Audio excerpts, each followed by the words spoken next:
his new domain. Oh. Could not help but feel. Do you see who made it? Every soul Lissa? What? Lissa is on Stories from Styx. He is. Oh my god, hi Lissa. When I catch you, Ricky, when I catch you. The charge up is nuts. Dude, you don't understand. Hi guys, welcome to the channel. We have Casper Fox. We're gonna talk about Stories from Styx.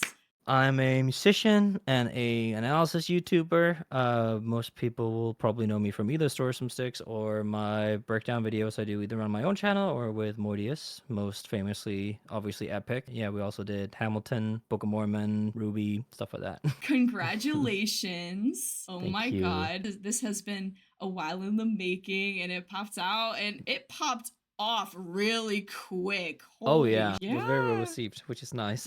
Very well received. What did you think the numbers were going to be like in the beginning? Like when you first started like coming up with ideas for the project, getting towards the end of getting it done, like what did you think was going to happen? So I underestimated it. Okay, I know that like my position in the Epic community might give me some traction, but I was like thinking like 10,000 streams on Spotify within 2 weeks, and then like maybe 100 people at the premiere, and we smashed that out of the water. We had like 2,000 at the SFS premiere, which was nuts. Oh, wow. And we had almost, we're on 500,000 streams on Spotify alone after a week, which is crazy. How long has it been out now? Today's the 29th of March. So 9 days. Yeah, I listened to Titanomachy. I really enjoyed it. The chronological timeline of Stories from Styx. Like what's kind of going on with Stories from Styx as a project when it comes to the stories connecting? Stories from Styx was originally, and I'm glad it's not anymore, but was actually just called like Highlights of Hades. I went on YouTube because I was like, the whole Wed Hades thing, obviously from Epic, and I was like, okay, well, if this is like my thing, I should know more about this deity. All I knew was like Hades from Hercules, and which is not an accurate portrayal mythologically. So I went in and I did some research, and I found a bunch of really good ones. There's the overly sarcastic productions versions of Hades and Persephone. I feel is a really, really good one. And my thought process was that there isn't really one place where you can kind of be like, I like Hades. What can I like know? Like, what is like a thing where I can know more about him? And then what I was gonna do is I was gonna compile stuff like the Titanomachy, which Hades is a part of, Hades and Persephone, the whole story with Demeter, potentially Heracles' 12th labor, Orpheus and Eurydice, all that stuff, right? And kind of compile it into one place so that people who like Hades, they could listen to that music in a sense, right? And it is also like hands down my fault for the way I promoted Stories from Styx. The term musical has gotten so loose recently, whereas for if there is any shred of like storytelling in your music in a cohesive way, it is per definition a musical. But usually it is a musical is like an actual stage play, right? Or something like a Disney musical or stuff like that, right? So I tried to make it clear that it was more like a themed album, and you can see it as well in my snippets. But I think it was because I also referred to it as a musical anthology, but not musical as in stage play musical as in singing is musical. Right. So there's a lot of people. So people went in with the expectation that part one or Stories from Styx, Hades and Persephone would be kind of like a substitute for the retelling of Hades and Persephone and the Titanomachy and stuff like that, which it's not. What I kind of want is for people to hear about like this semi-cohesive storytelling. It's primarily for the music, but obviously there's the story below it. So if people then like, okay, they listen to the Titanomachy song, that's cool. What's that about? And then they go and do like their own like homework or research and whatnot, right?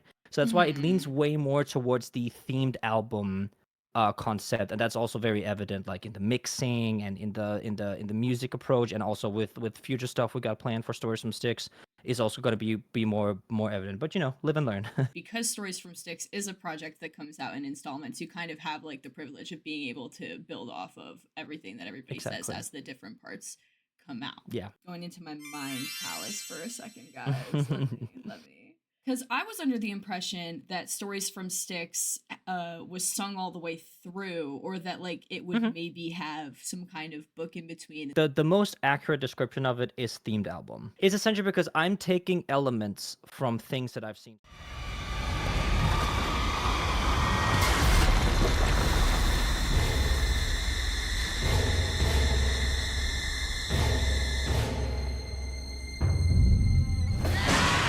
I I took a lot of elements from Styx, and then I took from Heather's, took elements from everything. Come on out, little boy. You're about to be...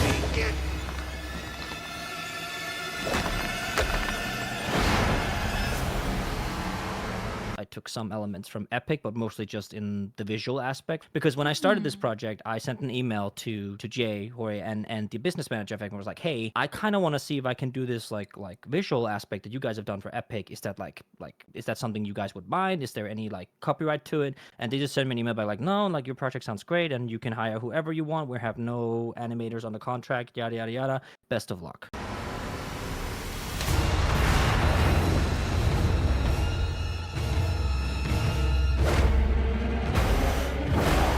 It is a themed album, but it also has somewhat of a cohesive story to it, but not enough for it to be like a musical in that sense, right? But it'll be more evident how we lean into the themed album aspect when we go, because part 2 will not have, like, any of the songs will not have anything to do with each other than the fact that they are all somehow connected to the underworld. The fantastic thing about both concept albums and projects like this is that if I in a year am like, I feel like I want to add a few more songs in between to part 1, for example, then I can go back and do that. I have good questions. They're in there, guys. I swear, they're in there. They're in my soup. I have to go through my alphabet soup and scoop them out, like, really slow, you know? So, do the gods and stories from Styx know, like, what is the extent of the knowledge that they have about what they have to do and what is going to happen to them? Is it down to like nitty gritty details, or do they just like have a vague kind of like, this is what we must do?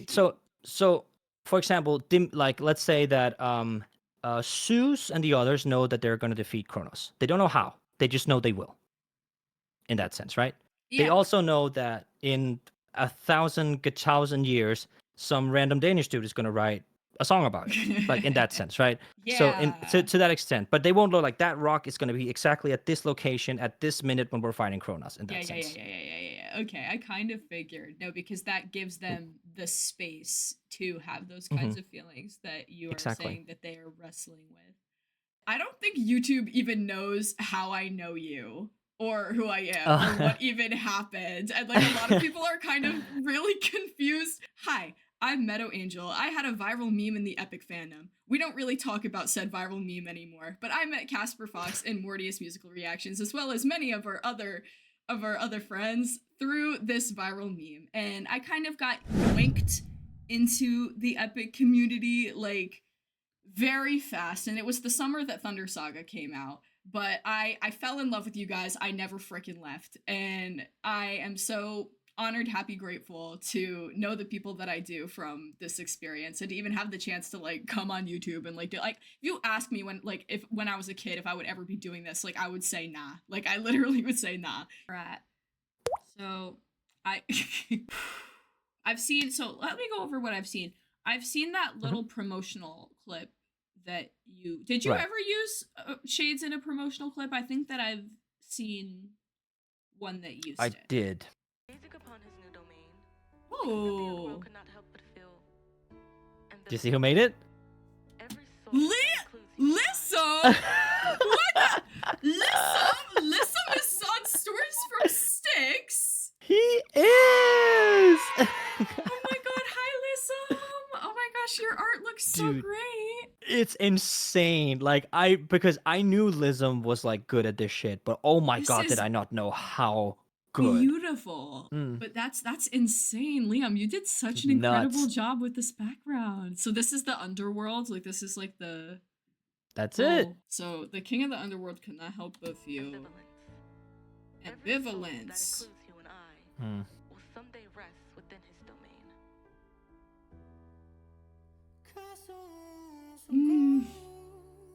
Okay. Oh, hold the wait. Is this Lissum too? That's This still is Lism. all- Everything you see Lism until it cuts.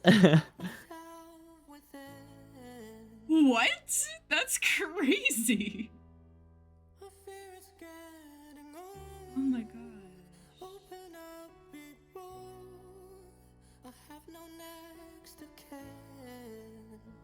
Damn. Merchie! Let's Merchie. go! Oh!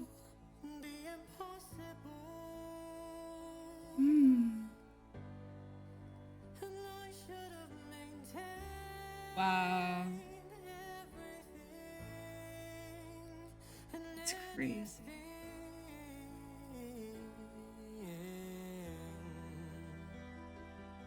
Oh my god.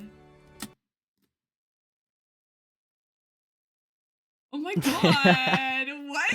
No, that's beautiful. This sounds really pretty so far. So this is Thank just you. Hades reflecting on Literally. this Literally, this that is is this just entire like his song. inner. Oh, okay. So I love that though. Like we get a minute just in his brain with Yeah. him processing everything that has happened before the Mhm. plot moves forward. And yeah, and keep in mind that this is also Hades processing how he will be perceived by us. And then Jules and Art, Yeah. Chris, who made these title cards, Yeah, absolutely these tile gorgeous. cards are beautiful. Oh yeah.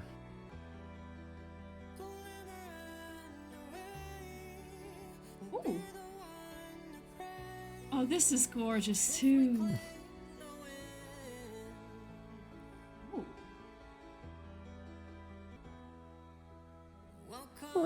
Smolio! The goat. Yo, I already I think it's so cool that you've gotten like multiple artists for the same song. Like I love the way that the art transitions like into the other styles. It's so cool. Oh, they're genius. Genius That's for all them. real. I can't take credit for that. That is all them. I give them like a collab chat, so that they could like correspond with each other because Stories from Styx is like probably like 92% visuals and 8% just lyrics on screen. Right, there are so much visualized in this like themed album. And so I felt like, or I didn't feel, but like as I was learning how to handle that, because when I was commissioning these artists, they were teaching me a whole bunch about like how you can further the storytelling, how you can further the music, and how having certain scenes connect. Now, because um, if you have scenes back to back like this that are connected, it would make sense that they kind of transition like locally, or like it makes sense that there's some kind of coherency in the visuals here.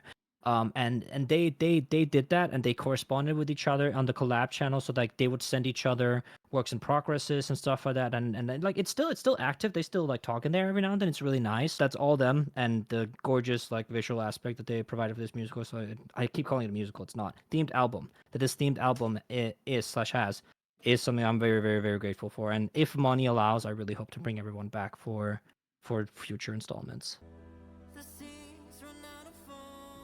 Ooh, okay, Biden. Mm-hmm.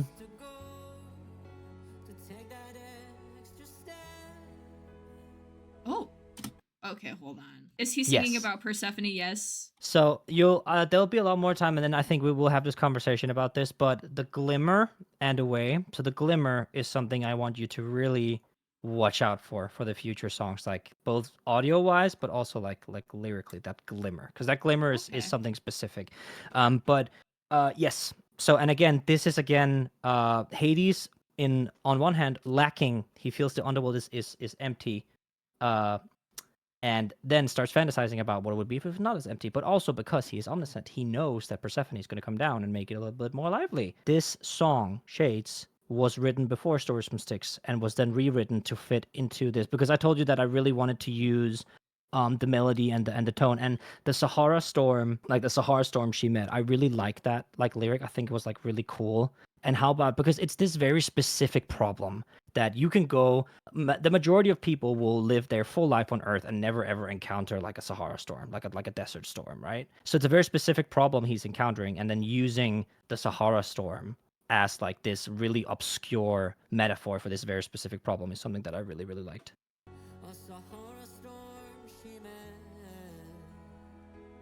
Okay.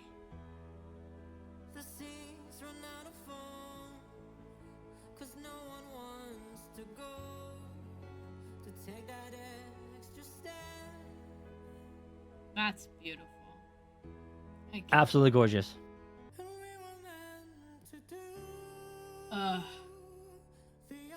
This is, I've heard this, I think.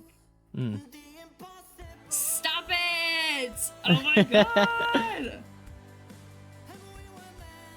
Oh, yeah. The way that this symbolizes time passing, like shit, Mm-hmm. that is impactful. Is again one of those where the visuals very much enhances it. Oh, those drums are nice. It's very Coldplay. Yeah, that's probably why I like it. Okay, so... Okay, we got some real water on the screen. Mm-hmm. Okay, I was not expecting this. What's going on? What's going on? These are visual aspects of what the underworld looks like, but like in Oh. real life. So we get a little bit of visualization. Well, I guess it's a little bit of world building, if you can call it that. Oh, that's really cool. And that's shades. So he knows that he has to go through, like, it's almost like a prophecy in a sense then. Like, it's something Exactly, that he yeah. has to, yeah. It's a prophecy, and he has to go through with it. He's conflicted. That's what's so interesting, I feel, about what you've done here with, like, the gods knowing, even, like, all the way up until, like, being, like, omniscient, knowing everything. Mm-hmm. And still having to go through with the story anyway. Like, this hesitation, like, it creates this interesting dynamic between the gods and fate that I don't think, like, you often see. Like, I feel like most of the time, like, we associate the gods with, like, being fate and, like, bringing fate into fruition, versus here it kind of, this project seems to show, like, how they're just as equally subject to it. Maybe not just With fate, like it's basically like that. They have been all given a map from their birth to now, with like checkpoints, and it's like, for example, it's like if you go from Miami to New York City, right, on Google Maps, you see that there's a pin at Miami and there's a pin all the way up in New York City or whatever, right? So there are tons of tiny roads you have to go. You have to drive on the highway. You have to take certain lefts and rights. They can't enhance and look at those like side roads at the highway specific. They can press start and they know they are getting to New York, but they don't know like if they're going right in a second. They don't know if they're taking like if they're going to the highway. They have an idea of where they're going in that sense, right? Which is why they know the certain aspects. So for example, if your GPS is telling you that in 15 kilometers you need to do something, you won't know what happens between here and those 15 kilometers, but you know that in 15 kilometers or whatever that is in American equivalent, that something is happening, like in that sense, right? Greek myth GPS. So cool. So wow. Essentially. So that was Shades, guys. The visuals are beautiful. Your singing is beautiful. I love it so Thank you. far. I can't wait to see how it relates to the rest of the project. And I think like once I've seen Stories from Styx all the way through, I'm gonna go back and I might come up with like more specific questions to ask you about things just out of curiosity, because I'm a little nosy. I'm a little nosy for the lore. I want to know. There's things I want to know. Sure. I'll see you guys in the next one, where we will be reacting to In the Underworld Now. Make sure you guys go to the Patreon, where you can see the uncut versions of the rest of my Stories from Styx reactions. Thank you to Casper for coming onto the channel. Casper, if you want to tell, I mean, they'll all know. I'm Casper Fox on everything. All right, I will see you guys in the next one.